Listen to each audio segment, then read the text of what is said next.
Baik, selamat pagi semuanya. Sekali lagi, salam sehat selalu semuanya.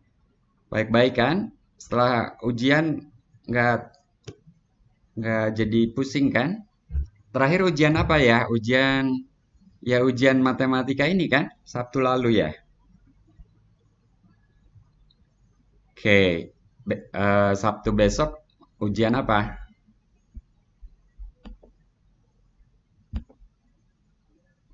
Setelah nggak ada ya. Setelah fisika, kimia, matematik, break, kemudian nanti ujian mata kuliah umum. Eh, Olahraga seperti apa sekarang ininya, kuliahnya? Praktek, praktek, praktek di depan video. Seru juga. Oke, baik itu intermezzo. Kita akan mulai kuliahnya dengan sedikit mengingat apa yang sudah dibahas sebelumnya, yaitu tentang fungsi dua peubah dan juga turunan parsial. Sekarang kita akan membahas limit dan kekontinuan serta turunan fungsi dua peubah. Kenapa kok limit dibahasnya setelah turunan parsial gitu ya? Karena turunan parsial yang telah kita bahas sebelumnya itu uh, hanya memerlukan limit fungsi satu peubah ya. Sedangkan limit dan kekontinuan yang akan dibahas di sini merupakan limit dan kekontinuan fungsi dua peubah. Jadi akan berbeda dari limit fungsi satu peubah. Ya mirip tentunya, tapi ada perbedaan. Demikian juga dengan turunan fungsi dua peubah. Yang turunan ini bahkan uh, boleh dikatakan sangat uh, berbeda cara mendefinisikannya. Ya, kita lihat nanti.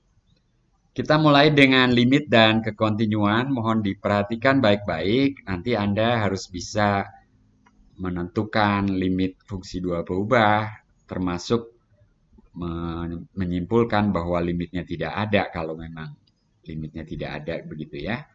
Dan juga memeriksa kekontinuan fungsi dua peubah di titik tertentu.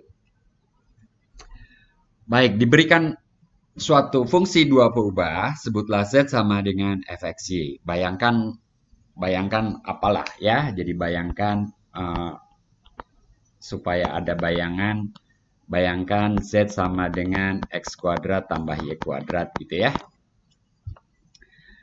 Nah, bila titik X, Y mendekati titik X0, Y0, jadi X ini diketahui gitu ya, diberikan.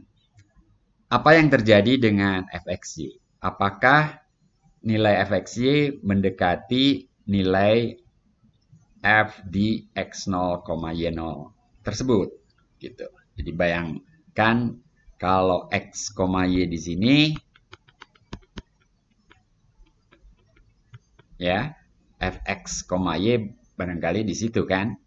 Ya, jadi nilainya kira-kira ya nggak jauh memang untuk gambar ini gitu ya. Untuk gambar ini nilai fxy akan berada di situ. Nah, bayangannya seperti itu. Definisi limit fungsi dua peubah adalah sebagai berikut. Jadi limit fxy untuk xy menuju x0, y0 sama dengan L apabila apa? Ini. Untuk setiap epsilon positif terdapat delta positif sedemikian sehingga jadi kalau definisinya sih sebetulnya mirip serupa dengan limit fungsi satu peubah ya. Jadi jika jarak titik x, y ke titik x0, y0 di antara 0 dan delta, maka jarak fxy ke L lebih kecil daripada epsilon. Nah, di sini jarak titik di R2 dituliskan dengan pagar ganda begitu ya, garis vertikal ganda. Sementara ini nilai mutlak sebetulnya juga secara geometri menyatakan jarak. Tapi jarak antara dua skalar gitu ya, jarak antara dua bilangan real. Sementara yang di sebelah kiri jarak antara dua titik di bidang. Jadi serupa dengan limit fungsi satu kubah memang di sini jika jarak titik x, y ke titik x0, y0 cukup dekat, maka jarak nilai fxy ke L akan juga cukup dekat, begitu ya. Nah, namun ada beberapa catatan yang perlu kalian perhatikan, perlu pahami dengan baik di sini, bahwa limit f di x0, y0 itu sama dengan L apabila untuk setiap x, y yang berada dalam radius delta dari x0, y0, kecuali mungkin x0, y0 itu sendiri, maka nilai fxy berada dalam radius epsilon dari L. Sebetulnya kalau mau ditambahkan di sini, ini juga x, y dalam daerah asal f ya. Tentunya kadang-kadang daerah asal f itu kan kita tidak tahu ya seperti apa suatu himpunan di R2 gitu. Jadi kalau deltanya terlalu besar, mungkin yang berada dalam radius delta itu mungkin keluar dari daerah asal F. Atau kemungkinan lain daerah asal F-nya sendiri kita tidak tahu seperti apa, barangkali ada garis atau titik-titik yang dikecualikan begitu ya. Nah, yang kedua catatannya adalah nilai fxy itu harus menuju L bagaimanapun caranya xy mendekati x0, y0. Kalau fungsi satu berubah, titik mendekati titik x0 tertentu itu hanya ada dua kemungkinan, dari kiri atau dari kanan. Nah, untuk fungsi dua berubah ini, mendekati titik x0, y0 itu bisa dari berbagai arah begitu ya. Dan arah ini ya tak terhingga banyaknya ini. Bahkan termasuk yang katakanlah mendekatinya melalui suatu kurva gitu ya. Berliku-liku seperti itu begitu ya yang saya lukiskan terakhir. Jadi itu pun harus diperhitungkan. Waduh, gimana dong nantinya? Ya tentu nanti ada senjata atau teorema-teorema yang membantu kita ya dalam menghitung limit. Jadi intinya begitu masuk dalam radius, jadi ini yang dimaksud radius delta itu gitu ya. Mungkin saya hapus lagi beberapa, ini terlalu banyak keterangannya, jadi gambarnya jadi kurang jelas. Jadi begitu masuk dalam radius delta, maka nilai fxy harus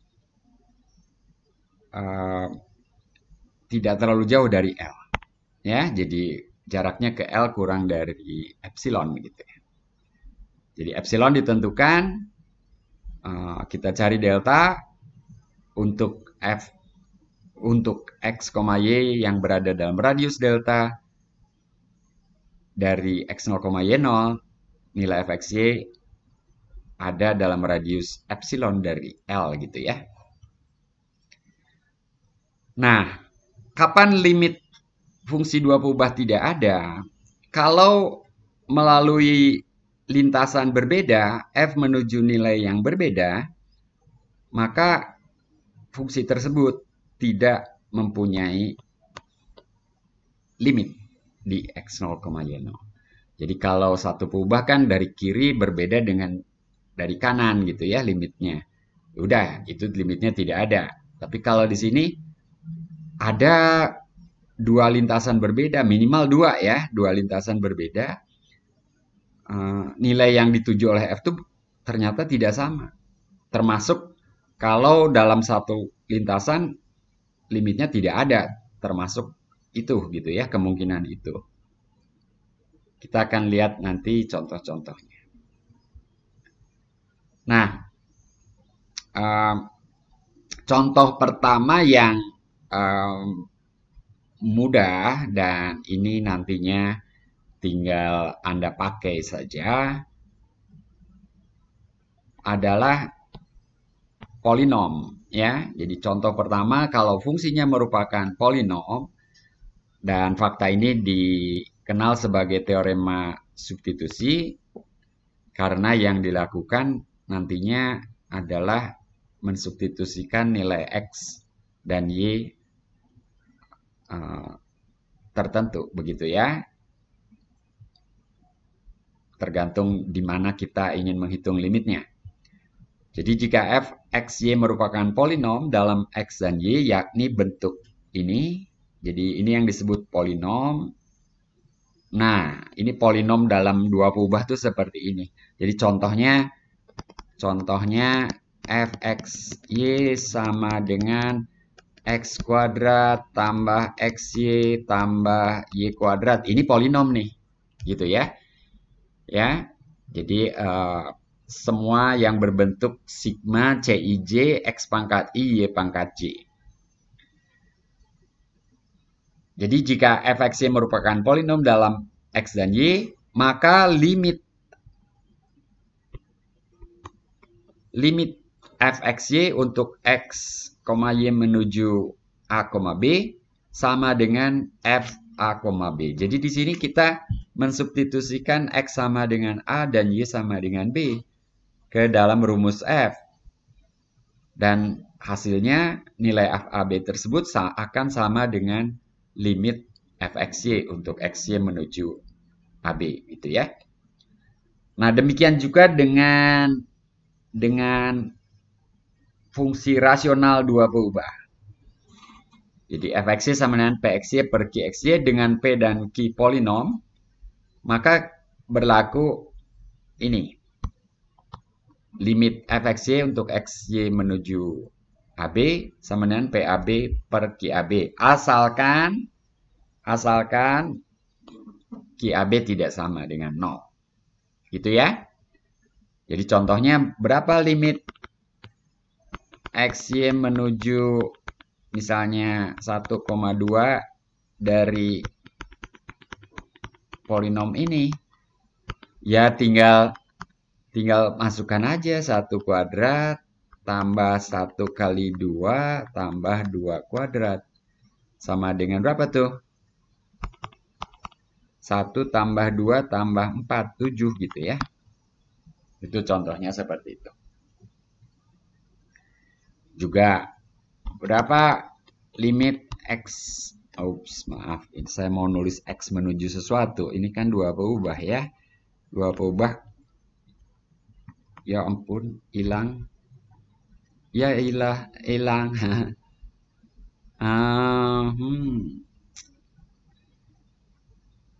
Yang saya tulis tadi hilang, jadi saya menulis lagi. Contohnya di sini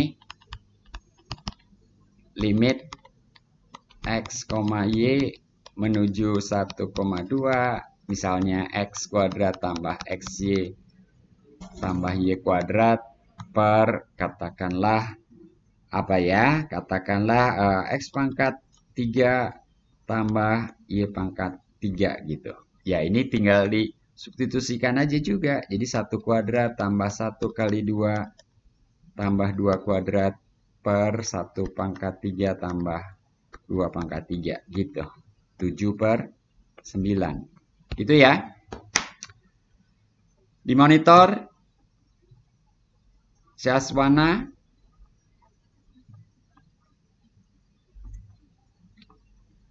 Oke, terima kasih.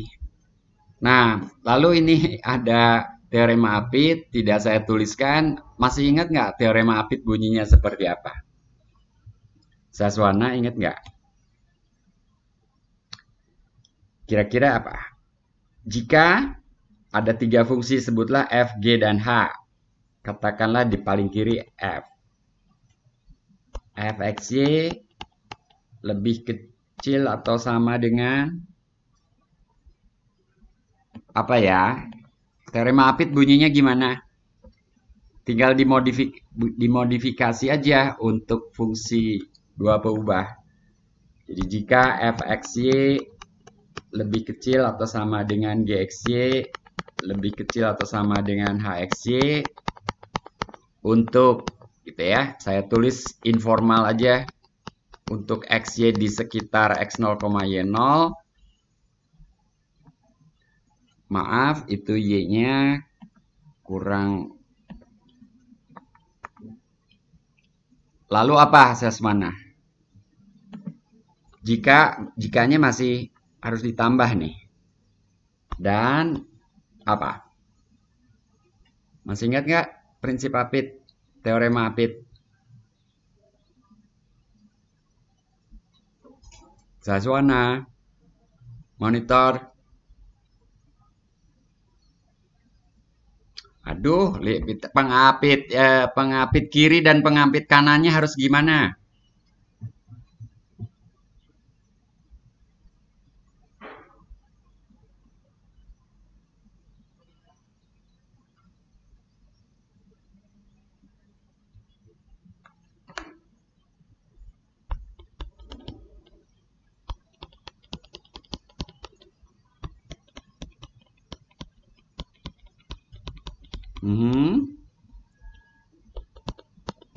Ya, ingatlah tuh, kamu mah tadi jawabannya kecepatan bilang lupa. Gitu. Katakanlah sama dengan L. Jadi, maka kesimpulannya apa?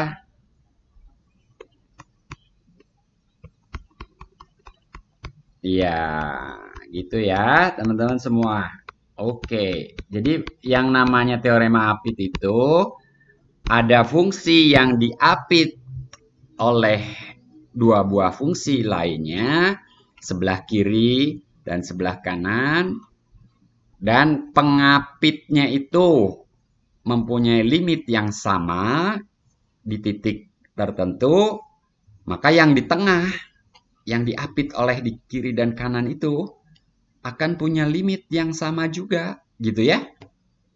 Pakai kata-kata seperti itu ya, ingat kan? Nggak boleh ada yang lupa ini teorema Apit ya. Pengapit kiri dan pengapit kanan menuju bilangan yang sama, maka yang di tengah menuju bilangan yang sama juga. Apapun konteksnya, ini mau fungsi 1 peubah, fungsi 2 peubah, nanti kalau fungsi 10 peubah gimana? Ya gini-gini juga gitu ya, Sasona ya. Jangan kayak anak kecil yang minggu lalu saya ceritakan, udah belajar bilang menghitung sampai berapa? 10. Habis itu tahu nggak berapa? Belum diajarin. Tapi tahu nggak? Tahu sih 11 gitu ya. Ya sebetulnya gitu juga ya. Ini fungsi 2 peubah. Sekarang kalau saya tanya, kalau 3 peubah gimana? Jangan jawab belum diajarin, Pak, gitu ya.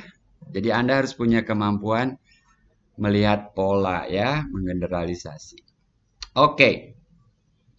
Itu teorema Apit. Nah, contohnya dalam perjalanan mungkin akan ada, tapi kalau mau saya tambahkan di sini atau ada sudah ini. Maaf, saya intip dulu ada ya nanti.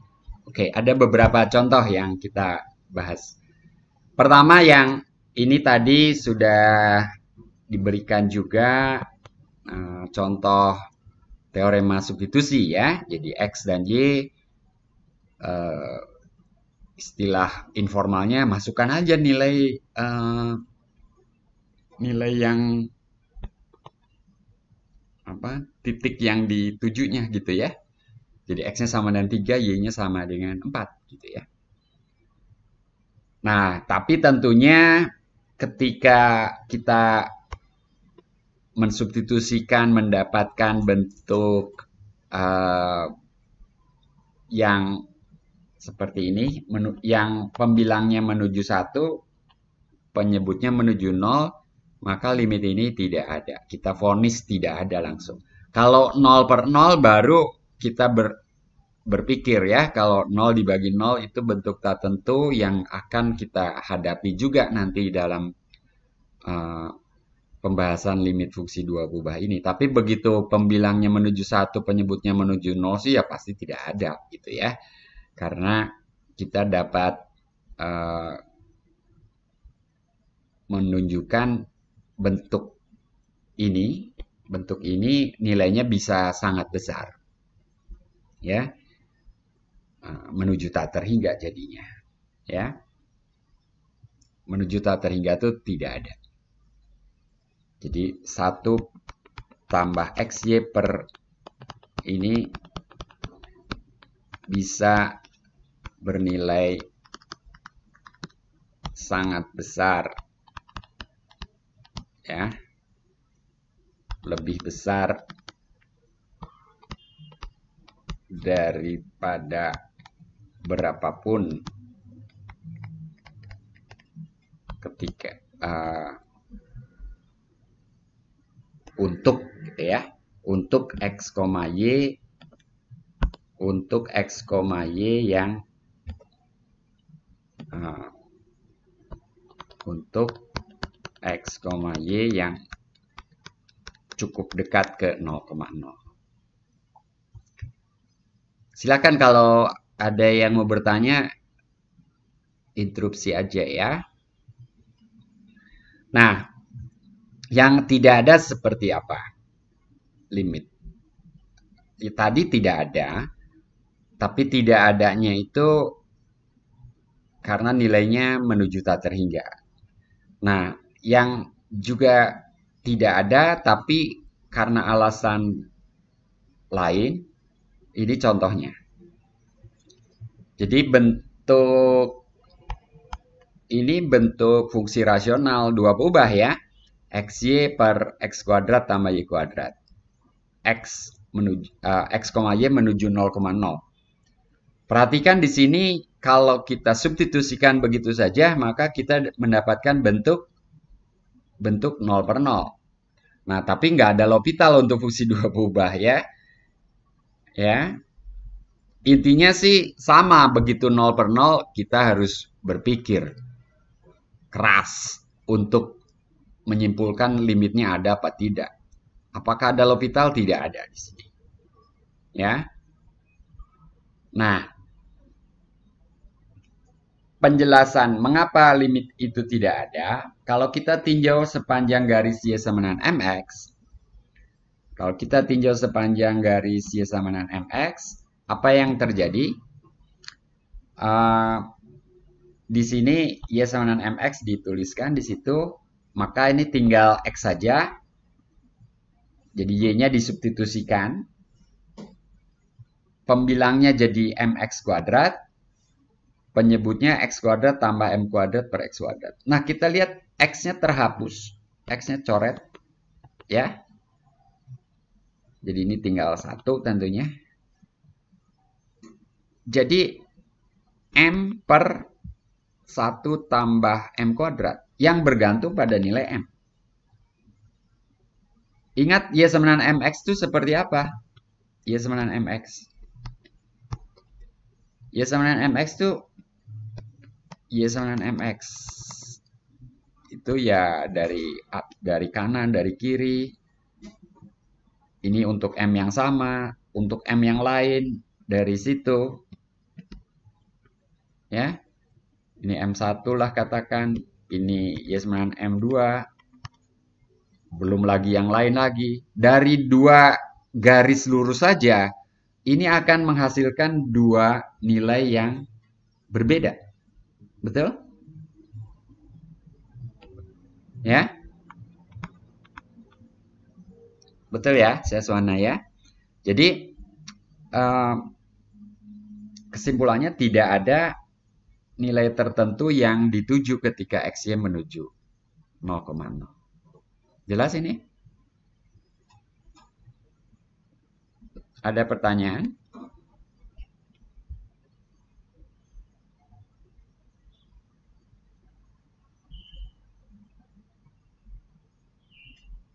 Syahsuana memahami ini? Contoh ini? Oke, terima kasih. Yang lainnya saya harapkan seperti Syahsuana juga ya, memahami. Nah, um, sekali lagi prinsip APIT belum, tetapi saya bisa membahas yang ini bla bla bla bla bla bla. Sebentar. Rasanya ini bisa gunakan teorema APIT nih.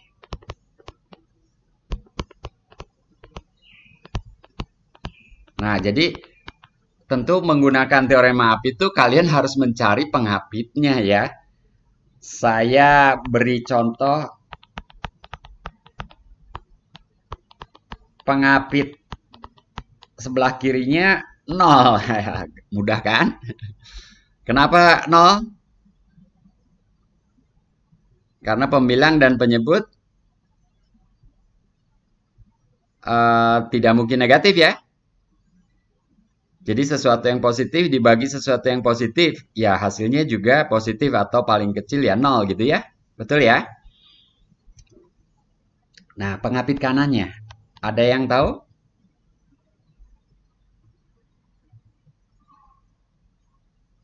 Jadi ini nanti akan berlaku untuk setiap X, Y tidak sama dengan 0,0.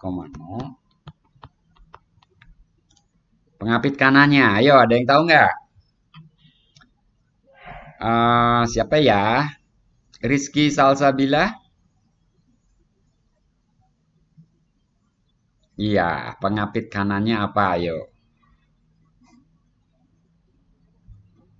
Saya beri petunjuk di sini. Ini lebih kecil dari X kuadrat kali Y kuadrat kali apa gitu.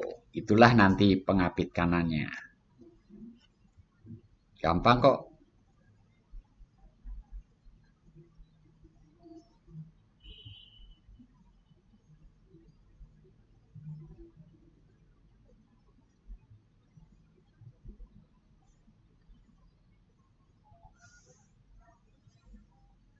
Yang enggak tuh. Kalau 0 ya masa X pangkat 4 tambah Y pangkat 4 lebih kecil dari 0. Masa gitu.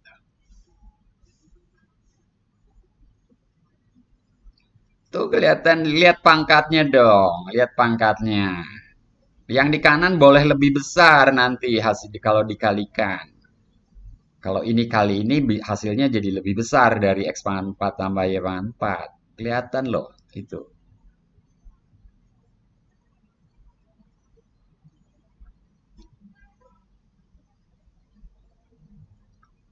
Belum kelihatan. Ayo. Yang pasti ini bukan X pangkat 7. X pangkat 7 kali X kuadrat ya X pangkat 9. Oh, ngapain gitu X pangkat 9. Ya disamakan pangkatnya.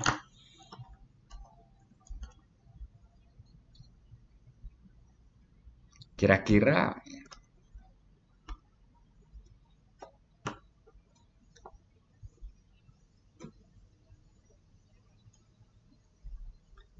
nggak usah mikirnya ribet, coba aja lalu kalikan. Oh iya, lebih besar hasilnya. Lebih besar tuh mungkin ada suku tambahan, suku ekstra yang definit positif gitu ya.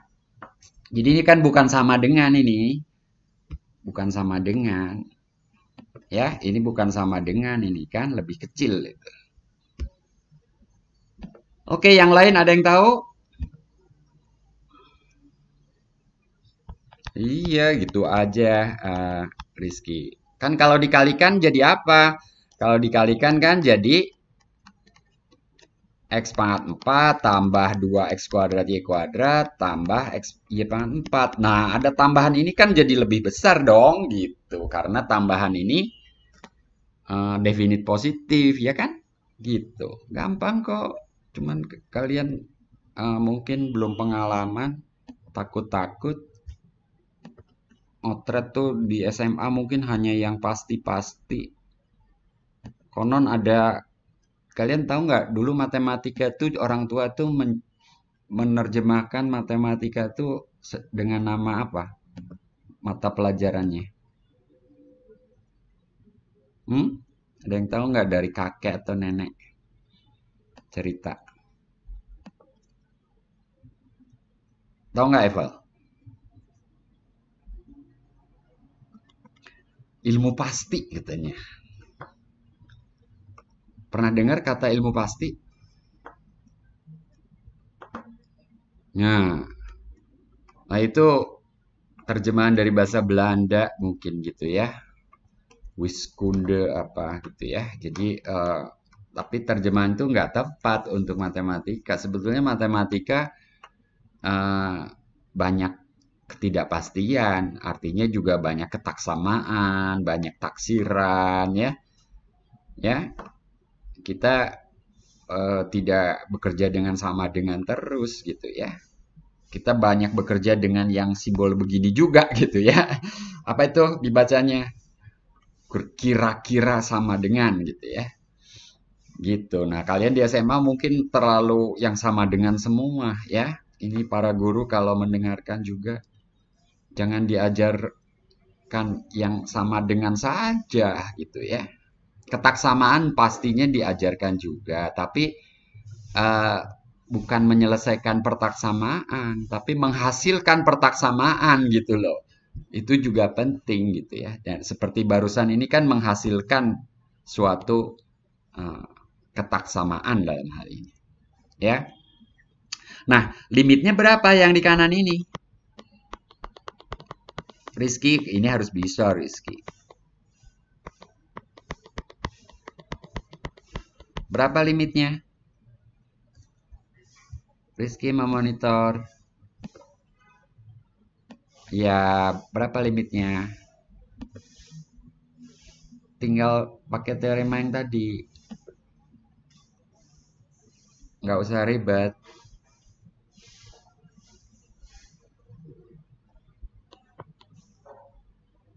Kelamaan Rizky. Iya, substitusi aja ya. Ya 0 kuadrat tambah 0 kuadrat. Jadi kalau disubstitusikan muncul nilai, itulah limitnya. Ya, jangan takut, jangan ragu. Oke. Nah, lalu berdasarkan teorema Apit, jadi berdasarkan teorema Apit gitu ya.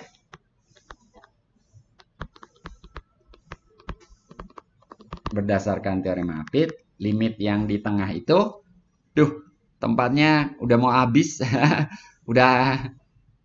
udah nggak cukup nih tempatnya. Berdasarkan teorema Apit, limit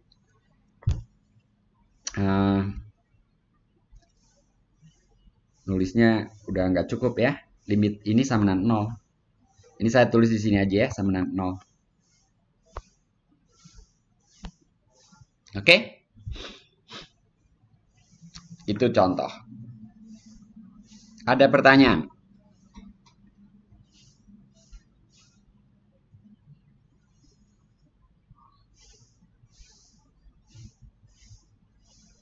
Nah, ini saya beritahu nomor 1. Nomor 1 ini limitnya tidak ada nih. Ini tidak ada. Nah, tadi contoh yang limitnya tidak ada, gimana menunjukkannya?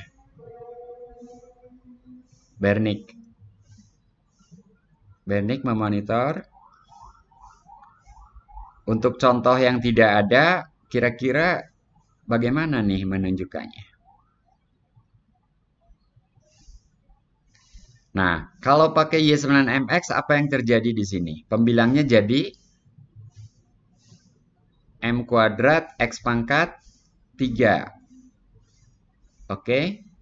Penyebutnya M kuadrat, X kuadrat tambah M pangkat 4, X pangkat 4. Yang bisa dicoret di sini X kuadrat. Pembilangnya jadi M kuadrat X per 1 tambah M pangkat 4 X kuadrat. Kalau X-nya menuju 0, ya menuju 0. Wah, ada itu. Kalau sepanjang Y9MX, ada. Tapi kan waktu penjelasan saya di awal, garis lurus itu baru beberapa kemungkinan saja, belum semuanya. kita masih harus meninjau kurva yang mungkin berliku gitu ya. Ingat Bernie? Jadi ini saya cari dua lintasan yang memberikan nilai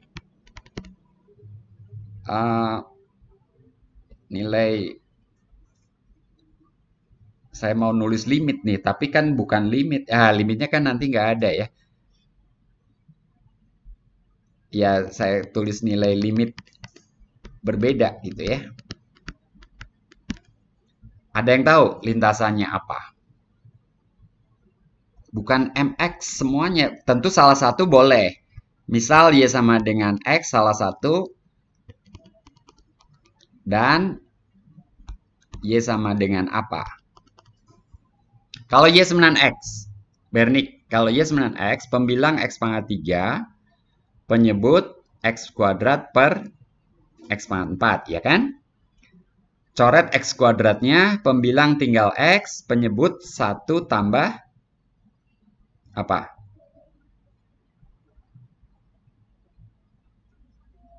Ya, jadi X per 1 tambah X kuadrat. X-nya menuju 0. Jadi, berapa limitnya?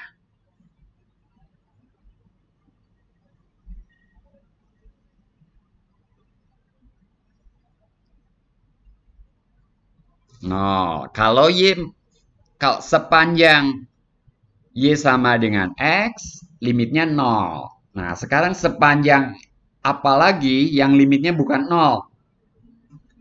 Ada yang bisa menemukan lintasan lain? Tentu saja lintasannya harus menuju 0,0. Boleh siapa aja yang menemukan lintasannya. Jadi sepanjang Y sama dengan X, saya buat Y sama dengan X itu kira-kira kan garis itu. Nah, panjang Y sama dengan X, limitnya 0. Jadi bayangkan dari situ menuju 0. Sekarang sepanjang kurva yang lain. Contoh kurva yang lain tuh Y sama dengan sin X juga boleh kalian hitung. Ya, tapi ya bentuk limitnya jadi sulit. X sin X kuadrat ya. Tapi Y sama dengan sin X melalui 0,0. Betul, Bernie? Nah, itu contoh Y sama dengan sin X. Tapi jangan Y sama dengan sin X. Karena Y sama dengan sin X dengan Y sama dengan X kira-kira sama hasilnya nanti.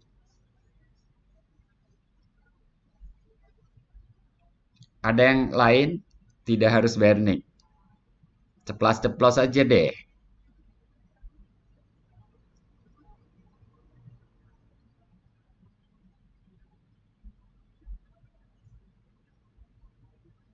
Ada nggak?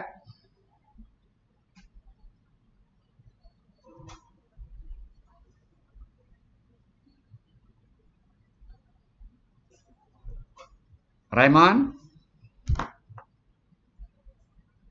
Raymond masuk? Raymond nggak hadir?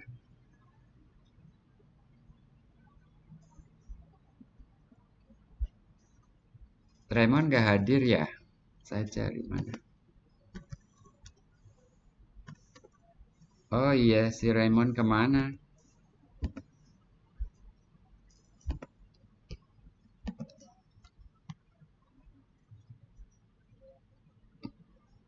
Darel?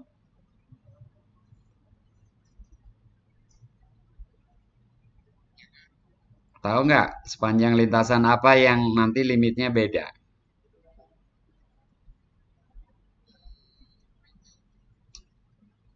Lebih tahu dong, jangan kurang. Itu diplomatis banget, kurang tahu. Kurang tahu dengan tidak tahu bedanya apa sih?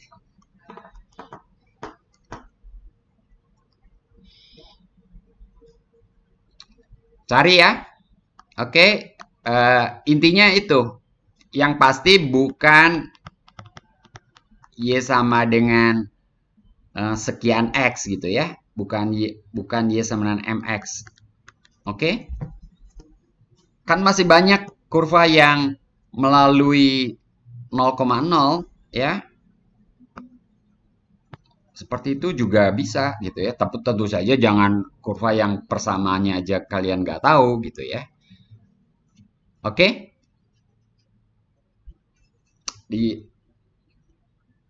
Nah, itu siapa yang jawab tuh? Barusan suara siapa? Iya, kamu saya tuh kamu. Hah? Saya nggak lihat ini kan saya sedang share screen. Aulia. Ya, oke, Aulia. Bagus. Y sama dengan akar X ya. Kalau Y sama dengan akar X, pembilangnya jadi apa? Ayo Aulia, cepat waktunya saya. X kuadrat. Ingat ya, pembilang jadi X kuadrat, penyebut jadi 2X kuadrat. Coret X kuadratnya jadi? Oke, itu ya. Udah terjawab ya, teman-teman?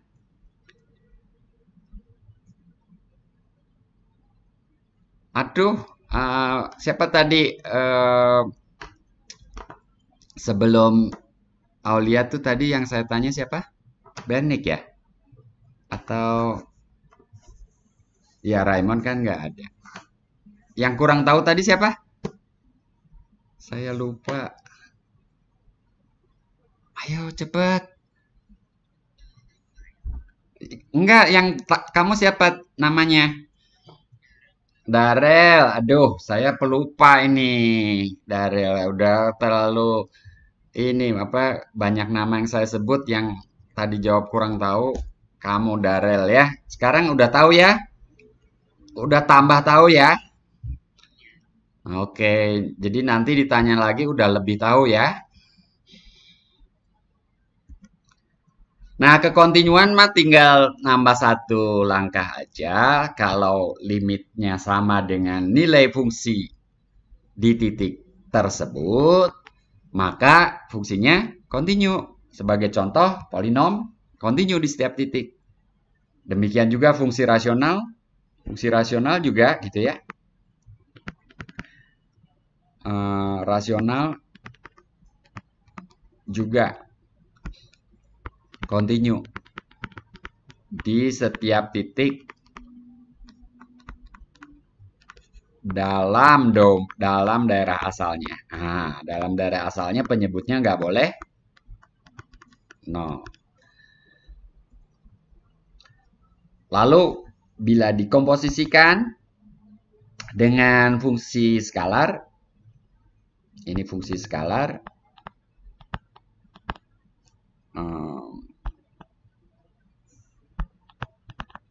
satu peubah ya, maka komposisinya kontinu. Nanti ada contoh. Ya, ini contoh. Jadi ini dapat dipandang sebagai komposisi bayangkan GXY sama dengan X kuadrat tambah Y kuadrat. Kita udah tahu ini continue di 0,0. Ini continue di 0,0. Lalu fungsi ini F-nya sudah dipakai. Jadi saya pakai H aja. HT sama dengan akar T gitu ya. Ini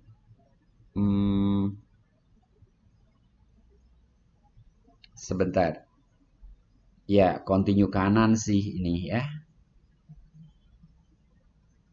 Aduh, ini contohnya kebetulan continue kanan di 0 ya. Jadi ini adalah hak komposisi si fungsi ini merupakan hak komposisi G X Y dengan gitu ya.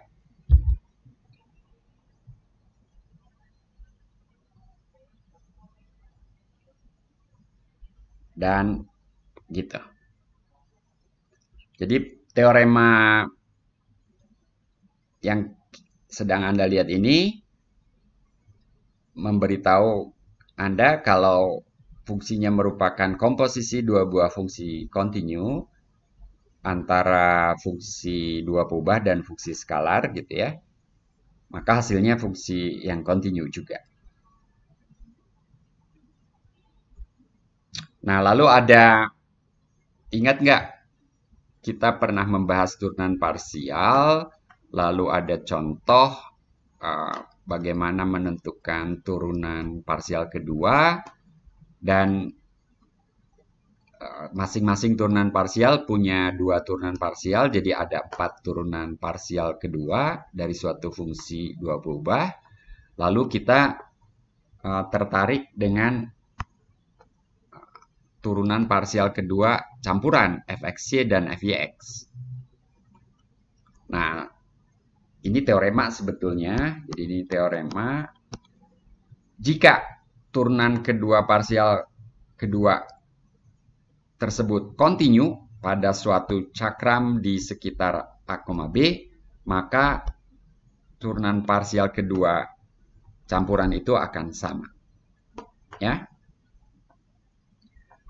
Nah, jadi secara umum kalau fungsinya baik-baik saja dalam pengertian ini, maka turunan parsial campuran yang kedua itu, turunan parsial kedua campuran itu akan sama. Tapi ada contoh tentunya yang tidak baik-baik gitu ya. Yang nanti turunan parsial campurannya tidak sama. Nah, ini contohnya seperti apa? Seperti ini nih. Slide berikut. Nah, kelihatannya sih ya kalau rumusnya cukup tidak terlalu mengerikan juga sih ya. Tapi kalian bisa hitung ini ya, hitung ini. Jadi tentu hitung terlebih dahulu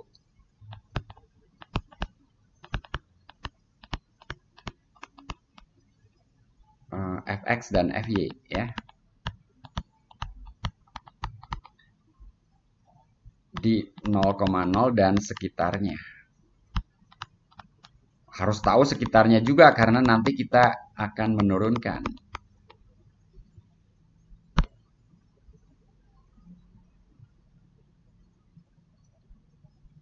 Lalu setelah itu fx diturunkan lagi terhadap y, fy diturunkan lagi terhadap x.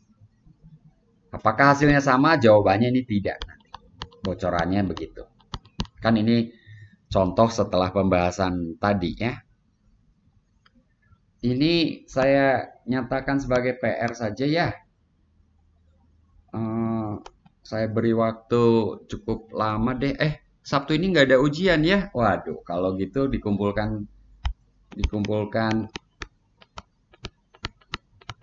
Sabtu tanggal berapa? Sekarang tanggal 7, 8, 9, 10 ya. 10 April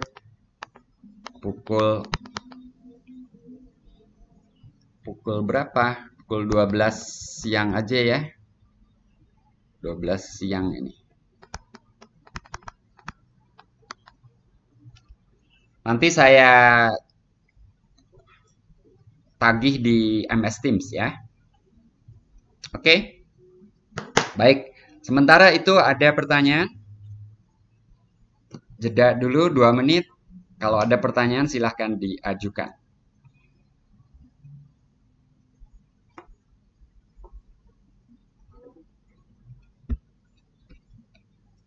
Saya monitor. Siapa aja yang hadir? 52 orang ini. Raymond nggak masuk. Siapa lagi yang nggak masuk? Sebentar. Angeli mana Angeli? Angeli Franciscanjo. Kenapa sering terlambat kamu?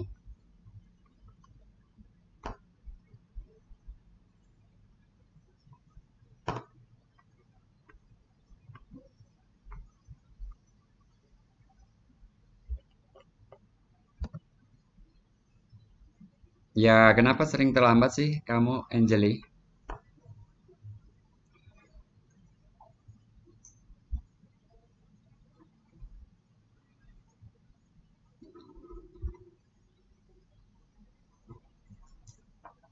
Ayo, kalau dipanggil apa aturannya?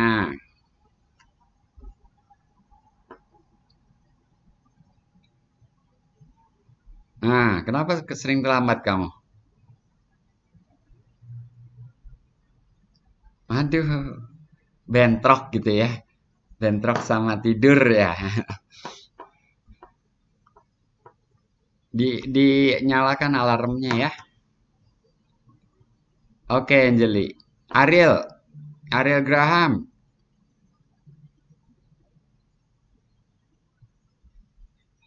Ya, coba kamu. Waduh, eh, makin gondrong aja kamu. Iya, gak apa-apa. Gimana ngikuti materi tadi? Bener loh ya? PR harus bisa ya. Oke. Baik, kita lanjutkan ya dengan 12.4.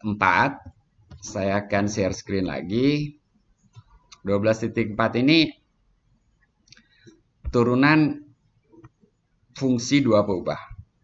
Kalian diminta nanti menentukan apakah suatu fungsi dua peubah punya turunan di titik tertentu atau tidak. Kalau punya, apa turunannya?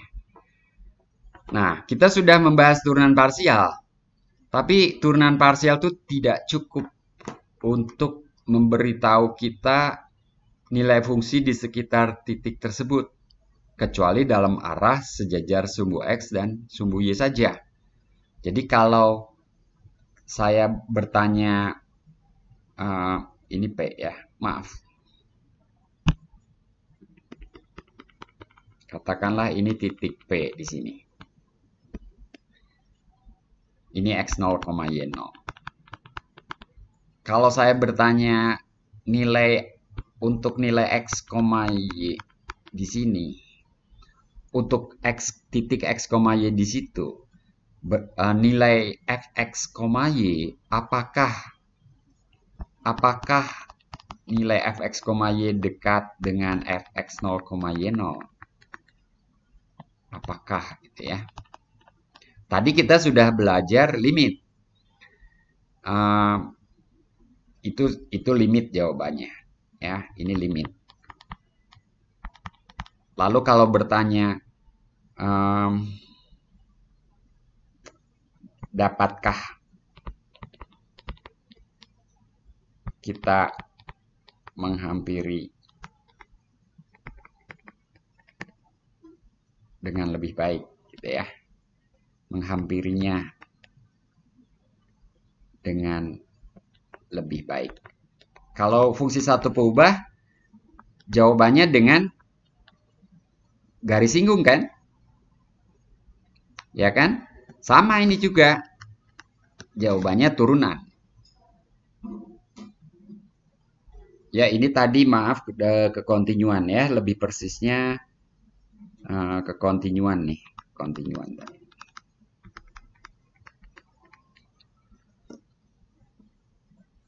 Tapi tadi kalau X-nya di situ ya dapat dihampiri oleh turunan parsial dalam arah X.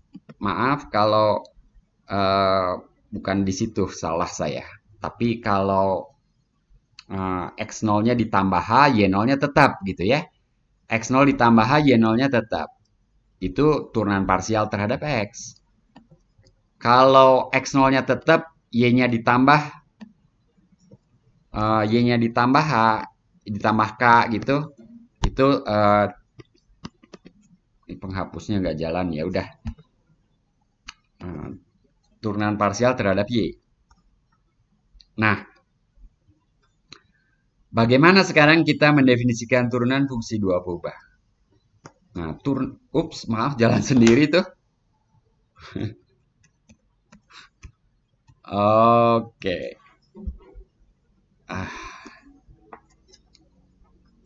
Laptop saya ini memang kurang tuh jalan lagi sendiri. Maaf itu jalan sendiri ya laptopnya. Ada yang mencet kali.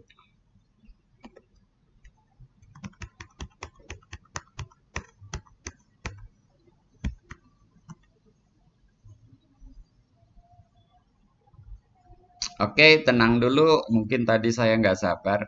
Laptop ini rada lelet. Kadang-kadang saya tekan nggak jalan. Kemudian ketika saya tekan beberapa kali, terus tiba-tiba menjalankan perintah secara simultan.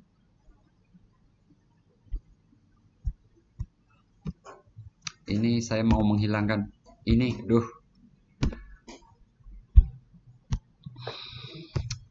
mau menghilangkan ini. Oh, ada chat. Iya, udah join. Oke. Kalau ada pesan tuh jadi muncul. Oke. Oke.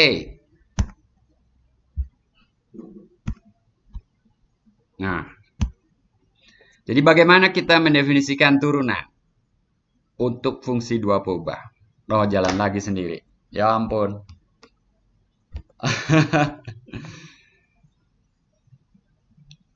Maaf ya, ada gangguan teknis di laptop saya. Ada gangguan teknis, jadi kadang-kadang PowerPoint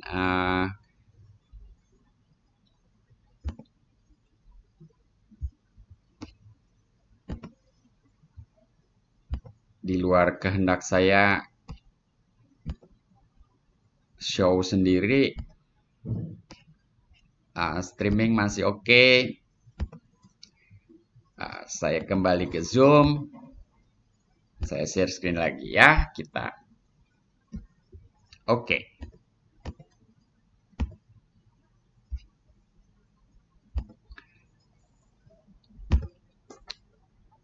Selalu gitu.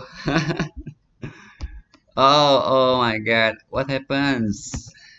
Ada yang tahu nih kenapa? I don't know. Mungkin show-nya rusak, slideshow. Apa nih? Custom slideshow.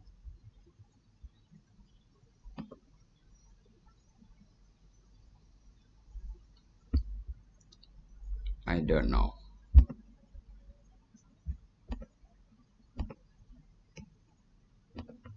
Oke, kita coba aja lagi ya. Mungkin saya nggak show deh. Jadi, udah tampak Ariel? Ariel monitor. Oke, saya nggak show ya. Ini ada yang error nih, nggak tahu kenapa. Jadi bagaimana mendefinisikan turunan dari fungsi dua peubah? Kita kembali ke turunan fungsi satu peubah ya. Waktu itu kita mendefinisikannya seperti ini. Nah, sekarang kalau kita lihat, bentuk ini nggak dapat diperumum untuk fungsi dua peubah ya. Ini nggak bisa ini. Nggak bisa ini.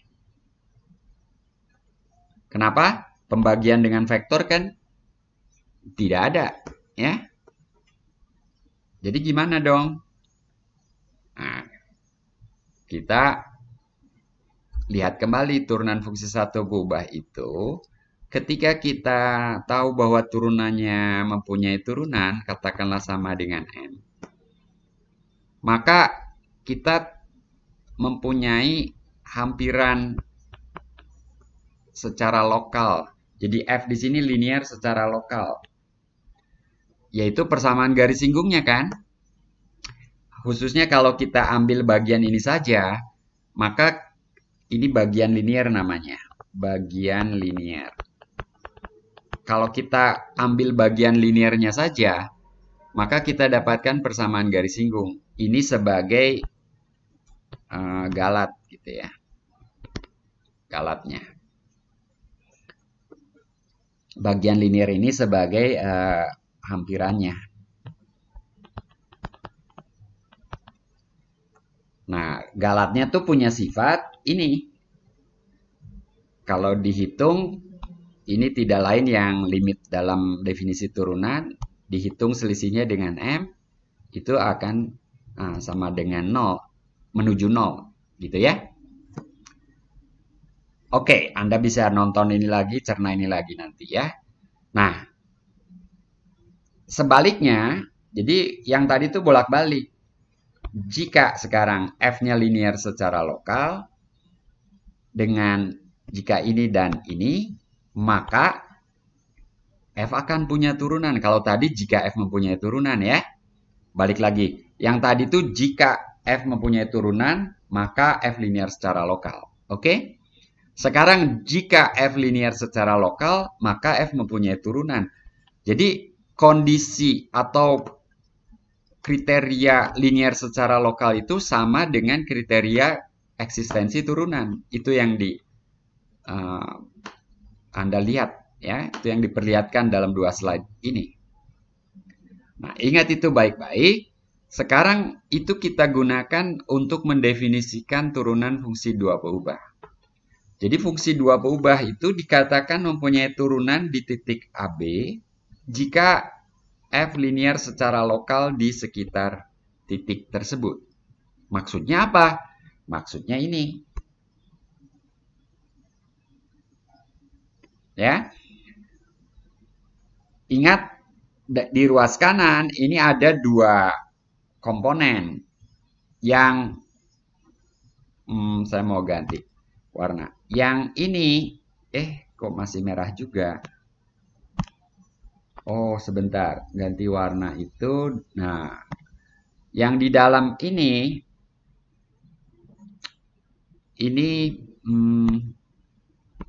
bagian linear.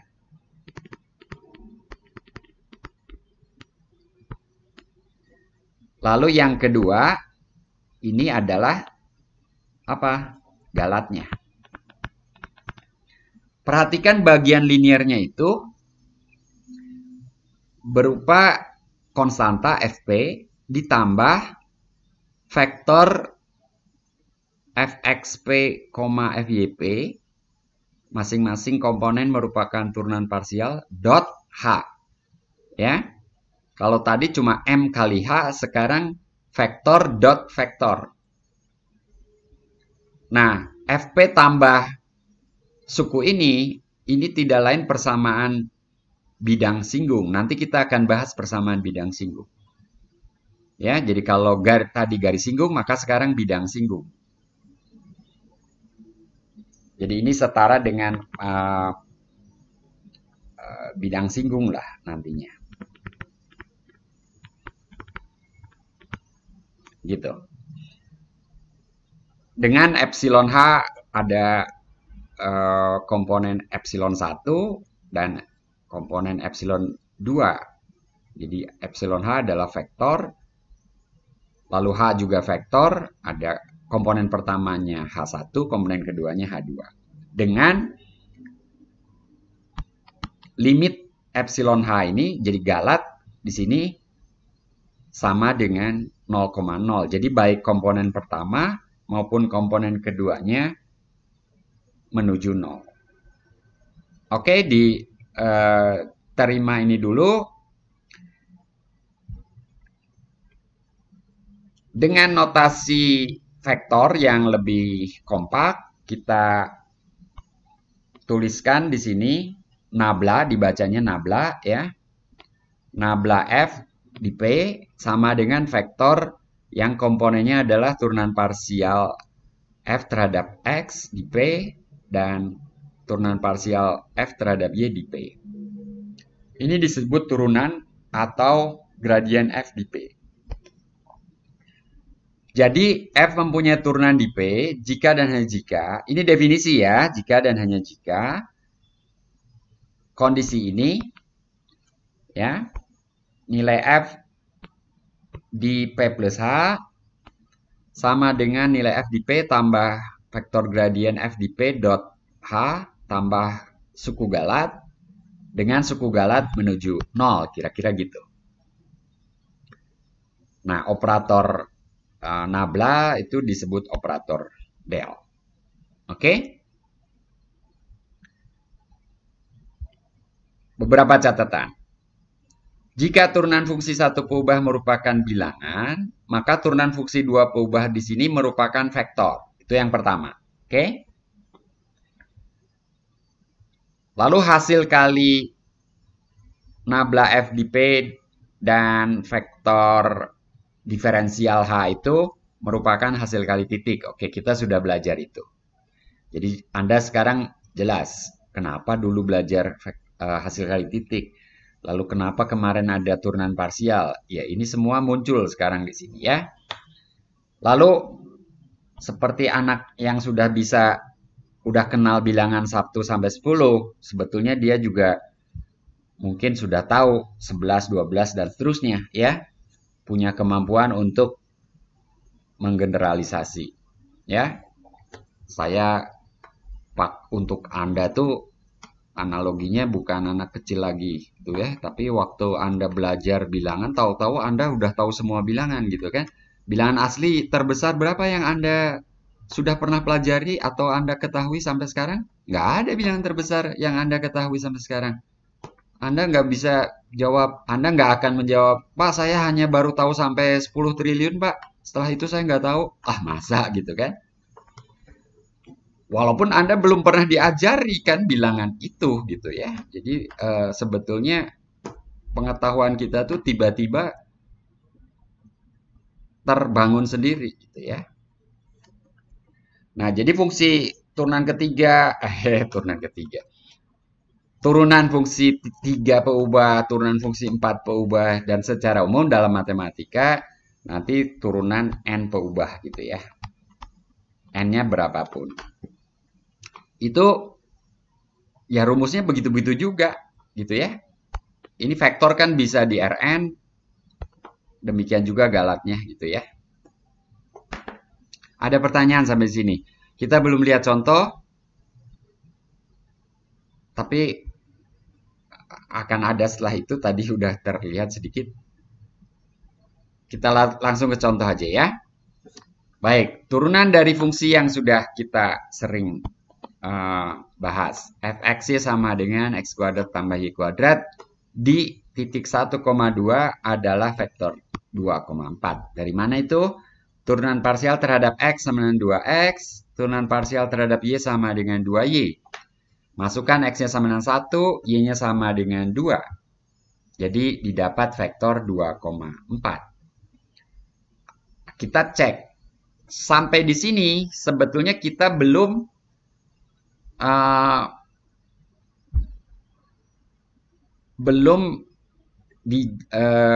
dijamin gitu ya bahwa vektor ini merupakan vektor turunan, belum ada jaminan itu.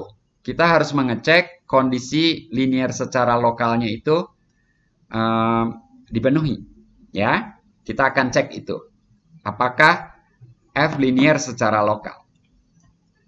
Perhatikan bahwa untuk H, K, jadi di sini saya pakai H dan K, tidak pakai H1, H2 ya.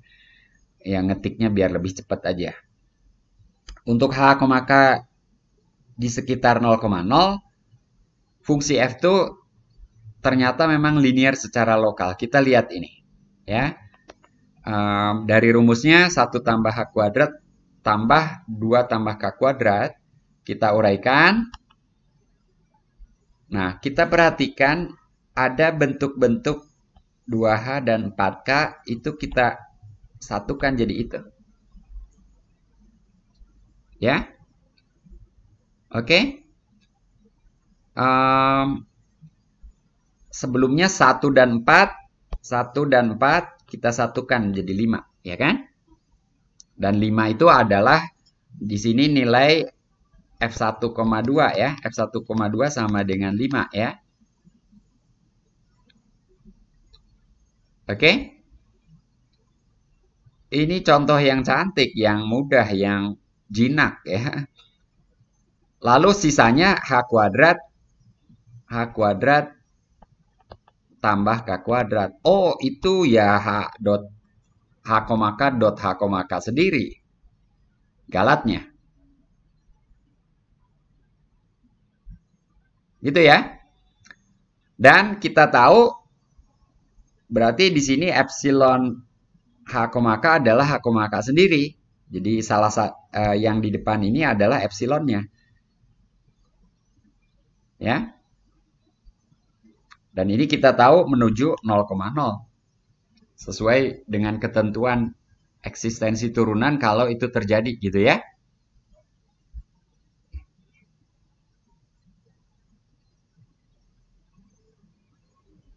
Ada pertanyaan? Silakan. Nah, nanti kita akan membahas bidang singgung, tapi saya beritahu pada Anda bahwa yang dua suku pertama, bagian linear itu, kalau kita sebut Z sama dengan 5 tambah 2H tambah 4K, itu merupakan bidang singgung begitu ya. Ya tentu H dan K-nya harus diganti dengan X min. Jadi di sini H itu sebetulnya nanti H itu sering diganti dengan X min 2. Jadi kalau kita punya X, Y sembarang dekat dengan 1,2, H itu X min 2. Maaf kok X min 2. X min berapa?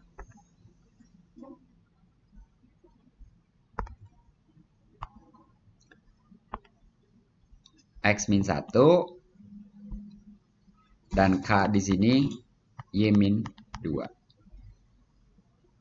Nah, kalau kita substitusikan H sama dengan X min 1, K sama dengan Y min 2, maka Z sama dengan 5 tambah 2 kali X min 1 tambah 4 kali Y min 2 itu merupakan persamaan bidang singgung begitu ya. Persamaan bidang singgung pada permukaan paraboloida Z sama dengan X kuadrat tambah Y kuadrat di titik 1,2. Saya nyatakan secara lisan terlebih dahulu, nanti kita akan bahas ini. Lalu galatnya berapa? Tadi galatnya H kuadrat tambah K kuadrat. Jadi kalau diketahui misalnya berapa tadi? X-nya sama dengan 1,1 dan Y sama dengan dekat dengan 2 gitu ya, 1,9, maka ini jika ya, maka H-nya sama dengan 0,1 dan K-nya sama dengan minus 0,1. Sehingga di sini galat sama dengan H kuadrat 0,1. Aduh, kayak titik deh 0,1-nya. Bentar.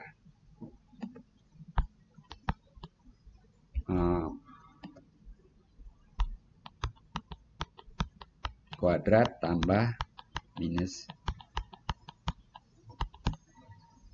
Ya, ini 0,01 tambah 0,01 juga. Jadi 0,02 gitu ya. Sebetulnya ini galat ini bukan galat, sebentar. Iya ya, ini udah galat eksak ya. Bentar. Kita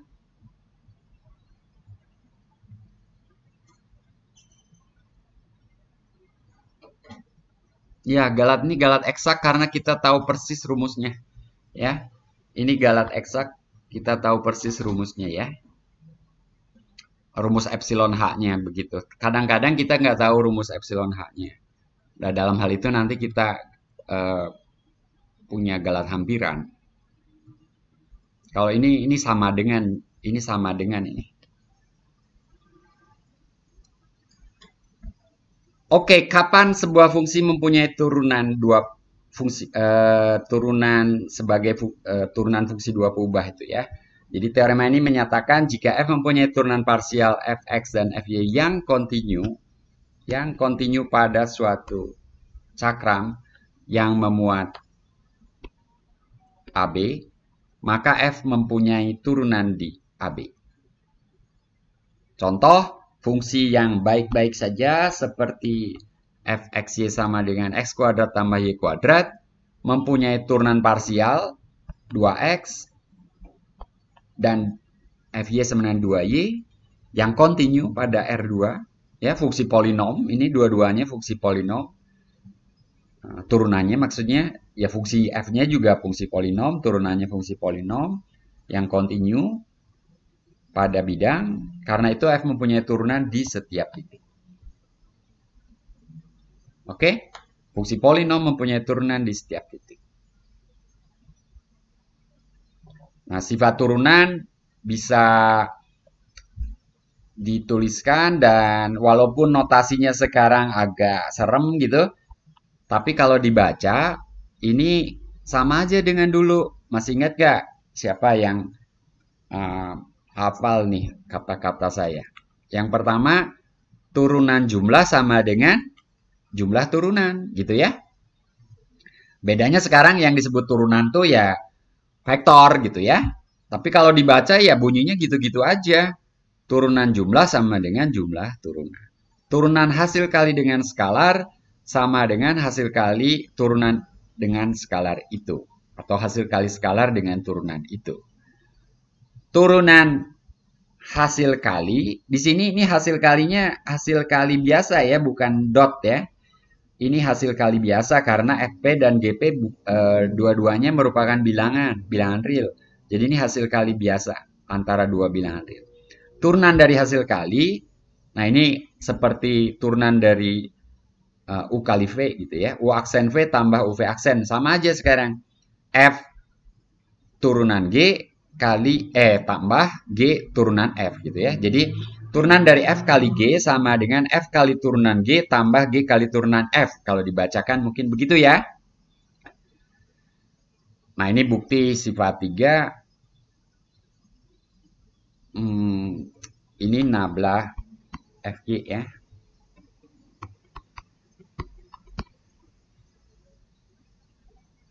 Ini sama dengan F nabla G tambah G nabla F.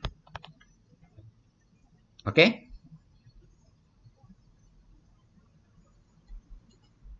Ada pertanyaan? Evel, kok nggak kedengeran suaranya? Memonitor, paham, aman? Oke, sip. Terima kasih. Saya lega. Jadi saya takutnya ngomong sendiri kalian semua ketiduran. Terus pas kuis nanti nggak bisa. Apalagi ujian. Oke. Hubungan antara eksistensi turunan dan kekontinuan sama juga dengan fungsi satu peubah ya. Jika F mempunyai turunan di P, maka F kontinu di P. Oke? Saya kira saya tidak harus menjelaskan ataupun membuktikan pernyataan ini lebih lanjut ya. Ini cukup jelas. Kontraposisi teorema ini berbunyi, kalau fungsinya tidak kontinu, nggak usah dicarilah turunannya, ya. Tidak akan ada. Gitu ya. Contoh yang tidak kontinu apa? Tadi yang Bernik, Darrell, dan terakhir yang bisa jawab tuh Aulia, ya. Kalau limitnya tidak ada, jika F tidak mempunyai limit di P, ya pasti maka F tidak kontinu. Otomatis ujung-ujungnya F juga tidak akan mempunyai turunan, ya. Jadi jangan dicarilah turunannya gitu ya. Simpulkan aja tidak ada gitu ya, karena limitnya tidak ada. Ya, contoh yang seperti ini. Fxy sama dengan apa tadi? Xy per x kuadrat tambah y kuadrat. Kalau xy-nya tidak sama dengan 0,0, lalu katakanlah kasih aja nilai 0 gitu ya. Kalau xy-nya sama dengan 0,0. Ini kan tidak punya limit ya, Bernik ya.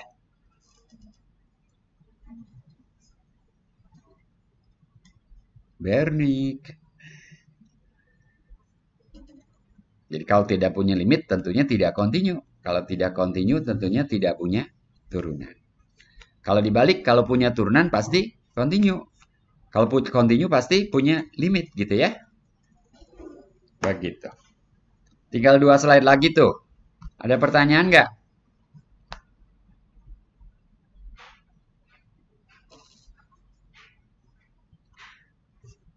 Nah, ini ada beberapa soal. Ini udah dijawab kan? Ini sudah dijawab. Jawabannya tidak ya.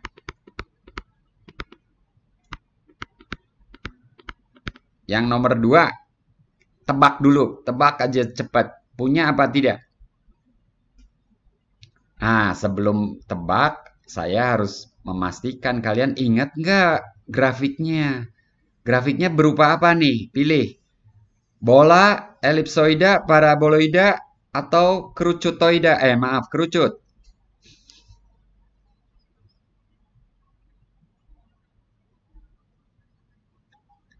Ayo, siapa yang tahu?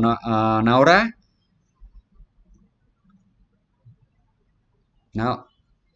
Aduh, salah.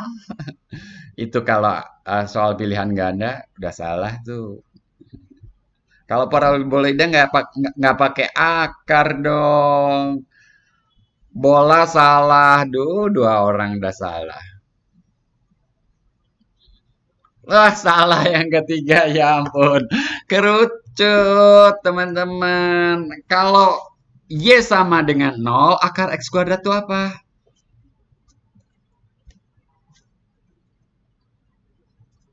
Akar X kuadrat sama dengan apa? Nilai mutlak. Kalau nilai mutlak gambarnya berbentuk seperti huruf V kan?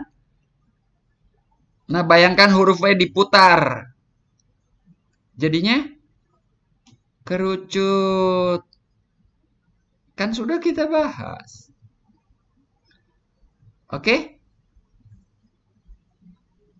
Kerucut. Nah, kalau kerucut di titik 0,0 punya turunan apa enggak? Tebak aja.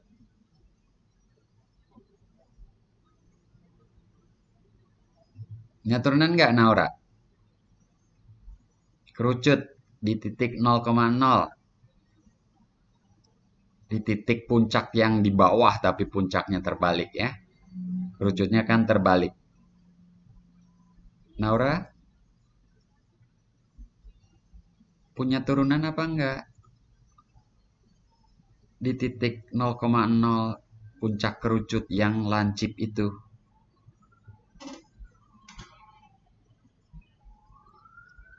Aduh, kamu nggak mengembangkan intuisi ya. Kalau fungsi nilai mutlak juga kan nggak punya turunan ya. Kalau patah itu kan nggak punya turunan. Saya udah pakai kata kunci lancip loh, Naura. Ya, teman-teman semua. Lancip, tajam, patah itu pertanda tidak punya garis singgung kalau fungsi satu berubah. Kalau fungsi dua berubah tidak akan punya bidang singgung. Bidang singgungnya tidak akan menjadi hampiran yang baik. Dengar ini berulang kali ya di segmen ini di videonya nanti. Fungsinya tajam, lancip, patah itu tidak akan punya bidang singgung ya. Itu artinya tidak punya turunan. Oke? Naura dan teman-teman. Ini juga tidak, tapi nanti kalian tentu harus verifikasi ya, verifikasi ini bahwa sifat linier lokalnya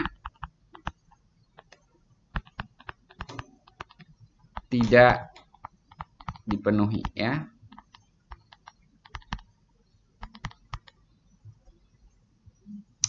Ini kalian cari ini sendiri ya, cari jawabannya ya atau tidak. Coba temukan sendiri. Oke, ini hanya aturan apa kira-kira ini namanya? Novia?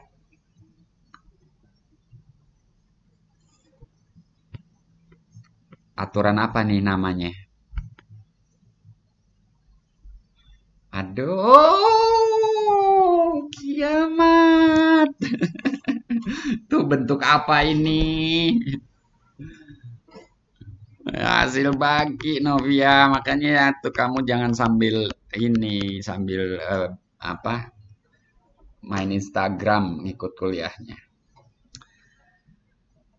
Oke, dicerna lagi, dipelajari kembali ya, dilihatlah kembali materi kuliahnya baik di Salindia maupun di video yang merupakan rekaman kuliah hari ini ataupun dari buku cetak serta dari sumber lainnya. Silahkan kalian belajar, eh, dalami ini dan harus sampai sampai bisa mengerjakan soal-soal latihan yang nanti juga